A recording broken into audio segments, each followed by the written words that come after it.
Assalamualaikum warahmatullahi wabarakatuh, Sobat Misteri Sunyi Mencekam. Semoga Anda masih selalu setia bersama kami, channel yang setiap hari selalu menyuguhkan cerita-cerita misteri yang menarik. Dan untuk kesempatan kali ini kami akan berbagi sebuah kisah misteri yang berjudul Aksara Jawa yang kubaca ternyata merupakan sebuah mantra. Seorang siswi SMA terkantuk-kantuk di jam pelajaran terakhir. Lembar pekerjaan di meja benar-benar menghipnotis. Saat ingin meletakkan kepala untuk tidur di atas meja, tangan kanan menyenggol pensil dan terjatuh. Siswi tersebut merasa sebal karena harus meringkuk di bawah meja. Setelah mendapati pensilnya, kepala tidak sengaja terbentur papan meja bagian bawah. Aduh, sakit. Mata siswi tersebut terpejam menahan sakit, dan setelah mereda pandangannya terfokus pada sebuah bait aksara Jawa yang tertulis rapi di dinding meja kayu bagian bawah mejanya. Tulisan itu terpahat oleh benda tajam, dan dilihat dari teksturnya sudah tersemat cukup lama. Siswi tersebut dapat membaca aksara Jawa, lantas membaca liris secara lengkap. Anehnya ia tidak dapat menggantikan makna tulisan itu, kata yang tidak memiliki makna. Tiba-tiba suara guru terdengar di telinga, segera beranjak untuk duduk dengan baik. Tetapi ia kebingungan terhadap penampilan sang guru. Siapa itu? Guru baru? Kok pakaiannya jadul? Gumam siswi tersebut dalam hati setelah melihat guru perempuan berpakaian kebaya dan berselendang di depan kelas. Baik, siapa yang tidak masuk? Tidak ada yang menjawab pertanyaan dari guru tersebut. Semua siswa-siswi di kelas tampak hening, menulis di atas lembar buku tulis mereka. Baik, siapa yang tidak masuk? Kembali suara guru itu bertanya. Nihil bu, nihil. Semua hadir bu. Merasa tidak enak siswi tersebut menjawab pertanyaannya. Semua siswa-siswi yang mendengar hal itu mendadak menoleh ke arah siswi tersebut. Wajah mereka tampak aneh, seperti kebingungan, lantas banyak yang menertawakannya. Hahaha, bocah aneh. Siswi bernama Dinda tersebut menjadi kalut dengan perangai teman-temannya. Lantas ia mencoba melihat ke arah guru di depan kelas. Kini guru perempuan itu juga turut melihat ia. Matanya tampak membulat dan senyumannya terlihat lebar menakutkan. Akhirnya ada yang bisa menjawab.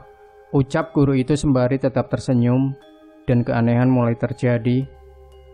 Tubuh guru itu meruap dari atas kepala hingga kaki, seperti disedot oleh sesuatu. Lalu guru perempuan itu telah lenyap seketika di mata Dinda. Terbelalaklah mata siswi yang melihat kejadian aneh itu. Belum lagi teman-temannya masih ada yang menertawakan. Dari belakang sebuah tangan mengetuk pundaknya. Hantu! Hantu! Teriak siswi tersebut ketakutan. Dinda, kamu kenapa? Dari tadi ibu perhatikan kamu bertingkah aneh. Ngomong sendiri dan mendadak teriak hantu. Terang burisa padanya. Siswi yang bernama Dinda terdiam. Ia memandangi Burisa. Siswi yang bernama Dinda terdiam. Ia memandangi Burisa telah ada di belakangnya. Kini ia ingat bahwa jam ini masih pelajaran Burisa. Kebingungan membuatnya lupa. Tadi Dinda lihat ada guru lain di depan sana, Bu. Ibu dari tadi di belakang, memantau kalian dan juga melihatmu. Sudah kerjakan tugas tadi. Tidak usah aneh. Iya, bikin tidak konsentrasi Dinda ini. Terang siswa lain yang kesal. Dinda merasa tidak enak dengan keadaan, lantas terdiam. Ada yang aneh dengannya. Dan kenapa bisa lupa bahwa ada Burisa yang sudah memasuki kelas sejak beberapa menit lalu untuk menyampaikan tugas pembelajaran. Akhirnya ia memilih untuk mencoba menyelesaikan tugas. Bel tanda berakhirnya pelajaran akhirnya tiba, dan pukul 4:30 sore telah menyapa. Semua siswa-siswi usai berdoa dan menata kursi-kursi di atas meja agar lantai mudah disapu. Hari ini Dinda juga terjadwal untuk piket. Tersisa 3 orang saja termasuk ia. Kok cuma bertiga? Aduh, terang Rahmi dengan sebal. Ya, mereka cowok-cowok udah kabur pulang. Jawab Fitri sambil menyapu. Dinda, ini sudah terkumpul sampahnya. Tolong dibuang ke tempat sampah ya. Ternyata Dinda sedang membersihkan papan tulis. Sambil diusap sisa-sisa tulisan para guru, ia masih teringat sosok guru perempuan yang meruap begitu saja. Terlebih senyuman dan ucapan guru itu membuatnya tidak nyaman. Dinda, ngalamun ya? Kembali Fitri memanggil. Gimana Fit? Oke, aku buang sampahnya ya. Dinda mengambil serak dan menyerak sampah yang telah dikumpulkan Fitri.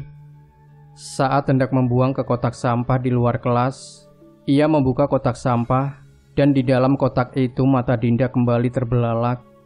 Terdapat sebuah kepala terpotong dari leher bersemayam di dalam.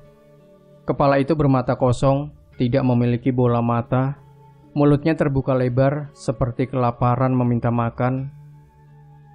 Iya, turunkan sampah-sampah itu, segera ingin kucicipi. Itulah suara kepala itu dan didengar langsung oleh Dinda. Ya, hantu, Fitri, Rahmi, tolong.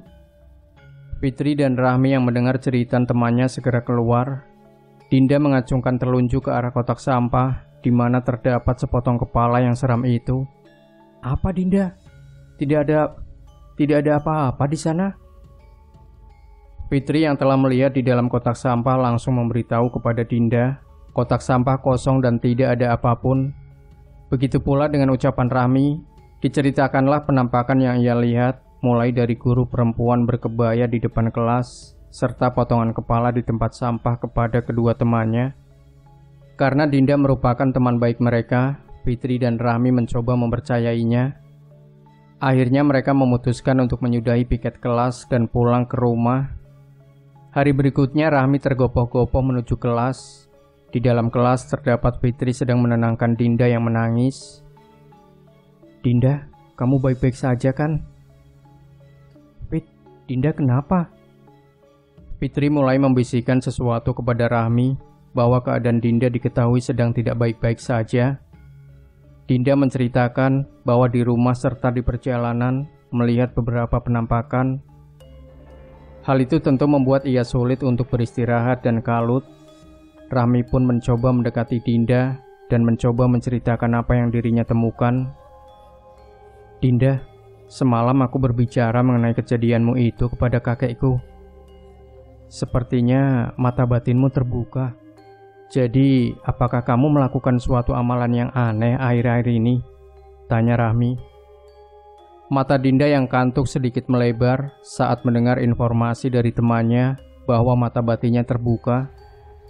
Ia menceritakan bahwa kemarin sempat membaca sebuah bait aksara Jawa di bawah meja. Seusai membaca tulisan yang tidak diketahui artinya, kejadian-kejadian aneh mulai menimpanya. Apakah karena hal itu mata batinnya terbuka? Jangan-jangan itu sebabnya. Apakah ada tulisan-tulisan lain? Siapa tahu itu bacaan penutup mata batin.